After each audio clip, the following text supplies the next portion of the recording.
Avant de plonger dans cette histoire incroyable, pensez à vous abonner à la chaîne et à activer la cloche. Ici, chaque récit a quelque chose à dire, et vous ne voudrez pas en manquer un seul. C'était une après-midi chaude et ensoleillée dans un centre commercial animé. Des familles riaient, des enfants couraient, et les vitrines étincelaient sous la lumière du soleil. Mais dans ce décor ordinaire se préparait une scène qui allait marquer à jamais un jeune garçon. Le jeune Marcus, 12 ans, fils d'un agent du FBI respecté, accompagnait sa mère pour faire quelques courses.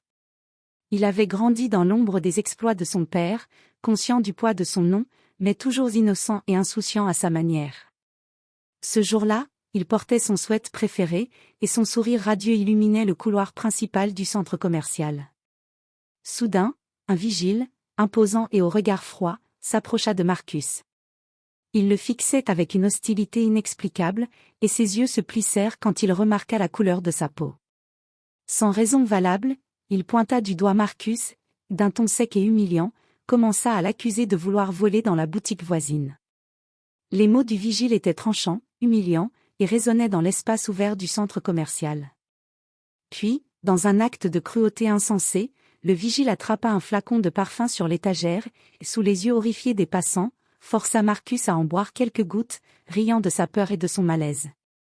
Les larmes montaient aux yeux du garçon, non seulement par la douleur et la brûlure de l'alcool parfumé, mais par l'injustice flagrante de la situation. Ce que le vigile ignorait, c'était l'identité de Marcus. Il ne savait pas qu'il se tenait devant le fils d'un agent du FBI, un homme habitué à protéger des innocents et à traquer les criminels. Et il ignorait surtout que ce simple acte d'humiliation allait déclencher une chaîne d'événements que ni lui ni Marcus n'oublieraient jamais. Marcus recula en toussant, essayant de cracher le parfum amer de sa bouche. Les passants murmuraient, certains choqués, d'autres figés par la scène. Sa mère, furieuse et tremblante, s'avança pour défendre son fils, mais le vigile la repoussa avec arrogance. « Ne t'en mêle pas, cria-t-il, sa voix pleine de mépris. Il a essayé de... » Il ne termina pas sa phrase, car un flash d'intuition passa dans les yeux de Marcus. À 12 ans, Marcus n'était pas seulement le fils d'un agent du FBI, il avait été entraîné par son père à rester calme sous pression, à observer et mémoriser chaque détail autour de lui. Ses yeux parcoururent le centre commercial, remarquant les caméras de sécurité, la disposition des sorties, et même les noms des vigiles proches. « Tu vas regretter ça », murmura Marcus, assez fort pour que le vigile l'entende. Le ton de sa voix, calme mais chargé d'autorité, fit frissonner le vigile. Il pensait tenir un enfant effrayé, mais il ne savait pas qu'il venait de provoquer quelqu'un qui connaissait les bases de la justice et de la stratégie. Sa mère tenta d'intervenir, mais Marcus posa une main sur son bras.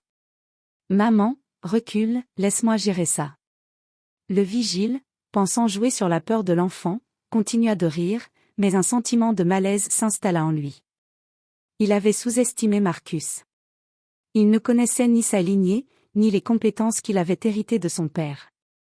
Quelques instants plus tard, les caméras de sécurité capturèrent tout, le vigile humiliant Marcus, la peur de sa mère, et les réactions horrifiées des passants. Marcus savait que ces images seraient cruciales. Et surtout, il savait que, dès que son père apprendrait ce qui s'était passé, le vigile allait comprendre que l'arrogance et la cruauté ont un prix. Marcus inspira profondément. Ce n'était pas juste une humiliation. C'était le début d'une leçon que le vigile n'oublierait jamais. Quelques minutes après l'incident, alors que le vigile continuait de s'imposer avec arrogance, Marcus sentit une présence familière derrière lui. C'était son père, l'agent du FBI, discret mais imposant. Il n'était pas là pour crier ou créer un scandale, mais pour observer et planifier. Le vigile, inconscient de qui se tenait à quelques pas, continua de harceler Marcus et de se vanter de son « autorité ». Mais les yeux du père de Marcus, calmes et perçants, suivaient chaque mouvement, chaque geste, chaque parole.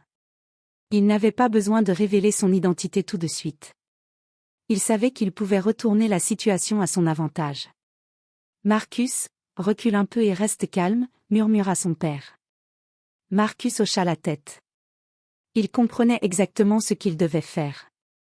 Il observa le vigile et commença à enregistrer discrètement la scène avec son téléphone. Chaque insulte, chaque geste humiliant serait documenté. Ce n'était plus seulement une question de fierté, mais de justice. Le vigile, ignorant toujours qui était réellement l'enfant, ne remarqua pas le père. Mais l'agent, avec un simple mouvement de tête, activa à distance un signal discret pour alerter la sécurité principale du centre commercial. En moins de 2 minutes, des agents internes arrivèrent, non pas pour arrêter Marcus, mais pour enquêter sur le comportement du vigile. Le vigile sentit soudain la pression. Les caméras de sécurité avaient capturé son acte de cruauté, et il y avait désormais des témoins officiels qui observaient la scène. La peur commença à remplacer son arrogance. Marcus, avec un calme surprenant pour son âge, fixa le vigile droit dans les yeux et dit : « Tu ne savais pas qui j'étais, mais ça ne change rien au fait que ce que tu as fait est inacceptable. » Le vigile, déstabilisé et rouge de honte, réalisa que son acte cruel allait avoir des conséquences immédiates. Et pour Marcus et son père, ce n'était que le début.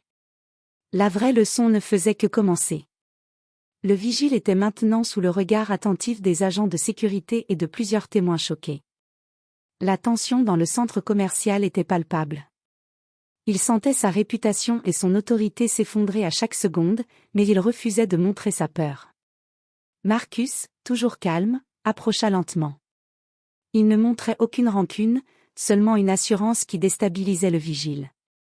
« Tu pensais pouvoir humilier quelqu'un juste parce qu'il est différent de toi, » dit Marcus d'une voix claire, « mais il y a toujours des témoins, et des preuves. » À ce moment, le père de Marcus fit un pas en avant. Pour la première fois, il se montra pleinement. Son badge FBI était discret mais visible. Le vigile cligna des yeux, reconnaissant enfin l'enfant qu'il avait humilié. La panique se lisait sur son visage. « Monsieur, » dit calmement l'agent, « je crois que vous avez quelques explications à donner à la direction et aux autorités. Vos actions ne resteront pas impunies. » Les agents de sécurité prirent le vigile à part, et Marcus resta à proximité de sa mère, le regard fier mais serein. Il savait que son père veillait sur lui et que la justice allait être rendue, même dans cet environnement public. Le vigile tenta de protester, de se défendre avec des excuses maladroites, mais la direction du centre commercial avait maintenant toutes les preuves, les caméras, les témoignages des passants, et l'enregistrement discret de Marcus. Il ne restait plus rien pour justifier son comportement raciste et cruel. Le père de Marcus posa une main sur l'épaule de son fils. « Tu as été courageux aujourd'hui, Marcus. Tu as gardé ton calme et tu as fait ce qu'il fallait. » Marcus sourit légèrement, sentant une satisfaction silencieuse. Il avait non seulement survécu à l'humiliation, mais il avait aussi appris à transformer l'injustice en force. Et pour le vigile, cette leçon serait inoubliable, gravée à jamais dans sa conscience et devant tous ceux qui avaient été témoins de sa chute. Alors que le centre commercial retrouvait peu à peu son calme, Marcus et sa mère quittèrent les lieux, fiers et renforcés, sachant que la vraie puissance ne réside pas dans l'intimidation, mais dans le courage et la justice.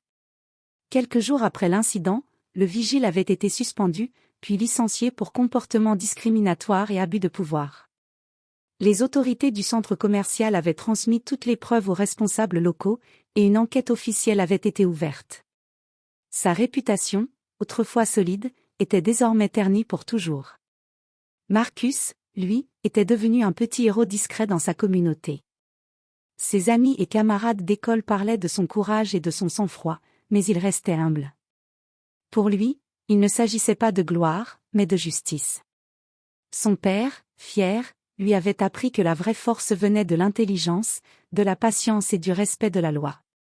Une semaine plus tard, alors que Marcus et sa mère se promenaient dans le même centre commercial, ils croisèrent un nouveau vigile. Il les salua poliment et les observa avec respect, conscient que le jeune garçon n'était plus quelqu'un à sous-estimer. Marcus, souriant, répondit avec confiance, mais sans arrogance. La leçon avait été apprise par tous ceux qui avaient été témoins de l'incident.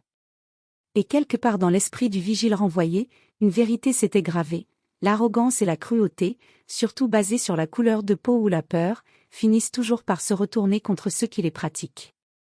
Marcus et son père avaient prouvé qu'il existe des moyens de transformer l'humiliation en justice, et que même les plus petits gestes de courage peuvent changer le cours des choses.